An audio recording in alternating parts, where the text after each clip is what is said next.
Theresa May is seriously considering replacing the triple lock, which guarantees a minimum increase in the state pension, with a less generous double lock, and could free up some of the money saved to spend on social care. The existing system guarantees the basic state pension will increase each year by whichever is the largest of inflation, average earnings, or 2.5%, but it has become expensive to fund during a period when prices and wages growth have been low. It is understood that Downing Street is weighing up whether a more affordable double lock, which removed the 2.5% minimum annual rise, would be politically sellable.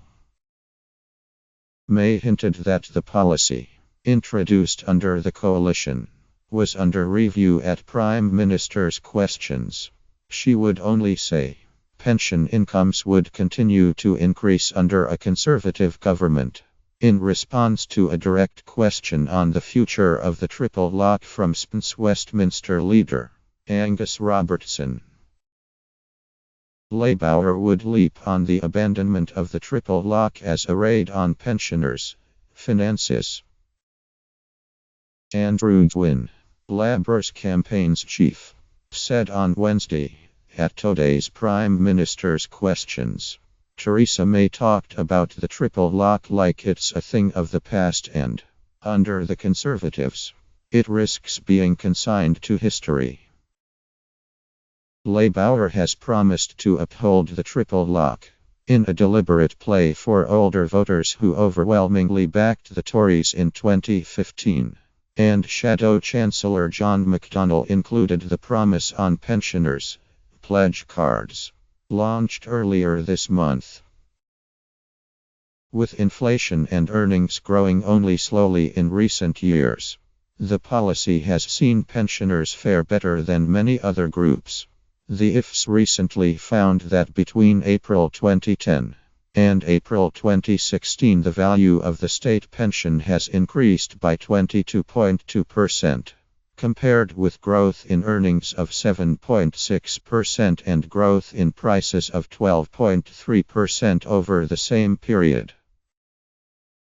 This has pushed the value of the basic state pension up to its highest share of average earnings since April 1988. The cost to the Treasury has been about £6 a year more in 2015-16 compared with operating in line with earnings alone, and £4 more than operating in line with inflation.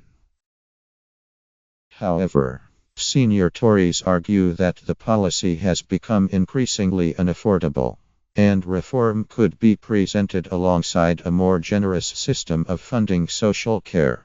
The elderly minus a key source of concern. Many older voters. Lord Willetts, the Conservative former cabinet minister, said, "If you look at any pictures of where public spending is going in the future, the protections for pensions are pushing up the share of public spending that is going on pensions. And then that means when resources are limited, other areas of spending will suffer." He said a double lock could be allied with a proper policy on social care, minus perhaps an update of the Dillnut Commission, which reported back in 2011. And recommended a cap on the overall amount each family would have to spend on social care.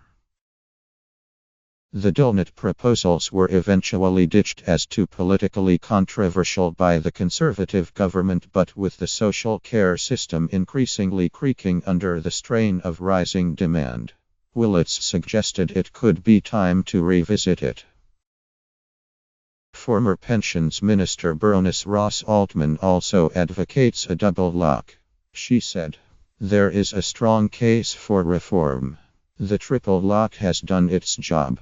There's strong support for getting rid of it, minus the big question is when and how." From an economic or social perspective, the 2.5% element never made any sense. It was arbitrary, she said, arguing that there were better ways of ensuring pensioners, incomes kept up with the cost of living. She added that only some elements of the state pension are protected, and they do not include the pension credit that the poorest pensioners rely on. Many economists also have their doubts about whether the policy will continue to be affordable over the long term. Paul Johnson, the director of the Institute for Fiscal Studies, which scrutinizes all the parties' manifestos, said he would be glad to see the policy abandoned because of its arbitrary nature.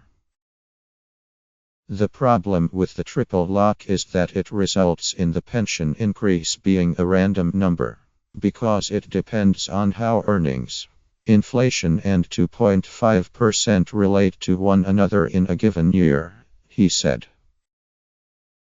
The Treasury would like to abandon the pledge. It was introduced by the coalition government to tackle pensioner poverty and prevent retired households from falling behind. But recent evidence suggests, on average, retired people have tended to fare better than low-income working households since the onset of the financial crisis. The Conservatives believe their commanding poll lead, and the fact Labour lags far behind on economic competence, creates the political space them to wriggle out of some of the most costly pledges in the 2015 manifesto. Philip Hammond, the Chancellor, created a stir last week when he appeared to suggest the party would not repeat the sweeping promises it made in 2015 not to increase income tax, national insurance or VAT. He was forced to abandon an increase in national insurance contributions for self-employed workers, the centerpiece of his first budget, earlier this year after a backlash from backbenchers who felt the policy breached the manifesto pledge. Former STB Chairman John Cridland used a recent report on the state pension age to argue the policy should be dropped, and the Work and Pensions Select Committee also recommended an alternative without the 2.5% floor.